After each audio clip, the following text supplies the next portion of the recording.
Jesus answered, "You are completely wrong. You don't know what the scriptures teach, and you don't know anything about the power of God. When God raises people to life, they won't marry. They will be like the angels in heaven. You surely know about people being raised to life. You know that in the story about Moses and the burning bush, God said, 'I am the God worshipped by Abraham, Isaac, and Jacob.' He isn't the God of the dead, but of the living. Your Sadducees are all wrong." One of the teachers of the law of Moses came up while Jesus and the Sadducees were arguing. When he heard Jesus give a good answer, he asked him, "What is the most important commandment?" Jesus answered, "The most important one says, 'People of Israel, you have only one Lord and God. You must love him with all your heart, soul, mind, and strength.' The second most important commandment says, 'Love others as much as you love yourself.' No other commandment is more important than these." The man replied, "Teacher, you are certainly right to say there is only one God. It is also true that we must love God with all our hearts, mind, and strength, and that we must love others as much as we love ourselves.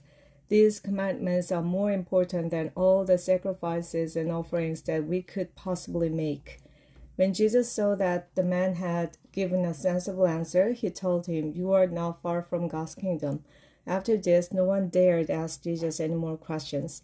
As Jesus was teaching in the temple, he said, "How can the teachers of the law of Moses say the Messiah will come from the family of King David?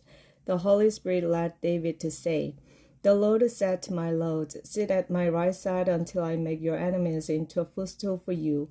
If David called the Messiah his Lord, how can the Messiah be his son?" The large crowd enjoyed listening to Jesus teach. As Jesus was teaching, he said, "Guard against the teachers of the law of Moses. They love to walk around in long robes and be greeted in the market.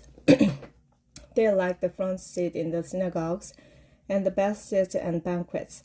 But they cheat widows out of their homes and pray long prayers just to show off. They will be punished most of all." Jesus was sitting in the temple near the offering box and watching people put in their gifts. He noticed that many rich people were giving a lot of money. Finally, a poor widow came up and put in 2 coins worth only a few pennies. Jesus told his disciples to gather around him. Then he said, "I tell you that this poor widow has put in more than all the others. Everyone else gave that they didn't need, but she is very poor and gave everything she had. Now she doesn't have a cent to live on."